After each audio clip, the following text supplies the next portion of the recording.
Well, now we're going to 2022 when this special military operation started.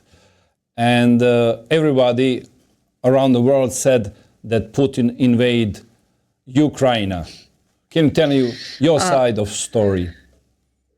So what really happened is that mid-February, on the 17th, Ukraine suddenly began to heavily shell the two People's Republics, so Lugansk and Donetsk, after a relatively period. So we had very few violation of the ceasefire before that, but we have seen during the 2 months before it all began, accumulation of forces of weapons on the front line. So especially the Donetsk People Republic had sounded the alarm several times. I myself wrote several articles about how they expressed these fears. So we saw that they prepared for an escalation. At the same time, Zelensky was telling that, okay, we have to throw away the Minsk agreement. Like, okay, we will never, apply them.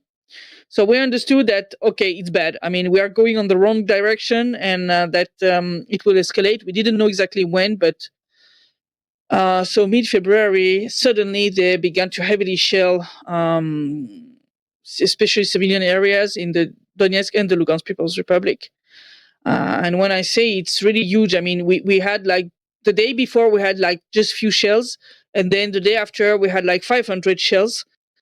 And the second day we already were on 1,000 shells. You know, it was really exponential. And it made the civilian victims. So very quickly, the authorities of the two People's Republic understood it was serious and organized the evacuation of women, children, and the elderly people already on the 18th, and the global mobilization, because we understood that, at this moment, between DPR and LPR, I think in total we had something like 40,000 soldiers in the People's Militia. And we understood that we had against us more than 500,000 soldiers on the Ukrainian side. And so it was clear, I mean, we were not enough to just stop them. I mean, it was not possible.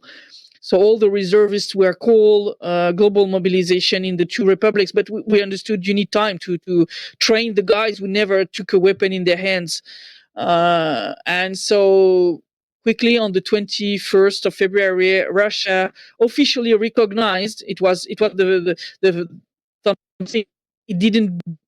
2014, never Russia recognized the DPR and LPR before that, and signed like military cooperation agreement with them. It was like last step to try to push Ukraine to step back, to say, okay, guys, stop this immediately. We recognize these two republics. We will provide them security guarantees.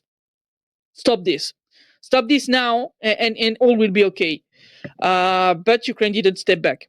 And so on the 24th, early morning, Vladimir Putin made this official speech where he announced the beginning of the special military operation. It was a full surprise. I mean, I was woken up at, I think, something 6 in the morning. People told me, Chris, Putin has announced the beginning of the special military operation. The Russian troops are entering through the border. They're going to save us. And that's how people reacted, because we were really, really angry. I mean, people were really afraid of what would happen. And when we learned that Russia will come and protect us, I mean, it was a great joy here in Donbass, where, oh my, the Russian army is arriving. And so that's how it all began there. And people were waiting for that. I mean, it's already a long time that people wanted that Russia intervene to protect people, because we had lost so many people killed during all these years of the so-called Minsk agreements, that people were tired of this situation.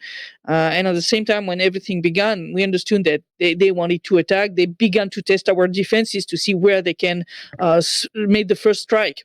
And so it was really a critical situation. I had friends who asked me to evacuate because they thought it was too dangerous for me to stay.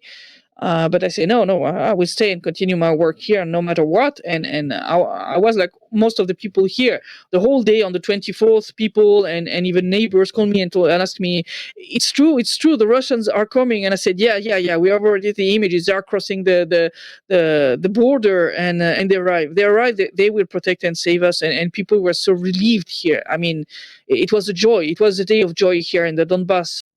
That means that if Russia didn't came, for sure, Ukraine would attack these two states.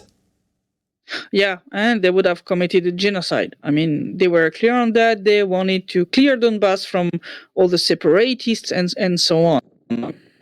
Heard such speech on the Ukrainian side, so it was really clear that if Russia didn't intervene, it would have meant really a bloodbath. And as I said, it had already begun. I mean, we have seen that. They began by shelling heavily all the civilian areas. As I said, even the 14th of March, they shelled the center of Donetsk with this Tochka U, with sub-ammunition. The Tochka U is really a heavy weapon which can destroy, kill a lot of people on a huge surface.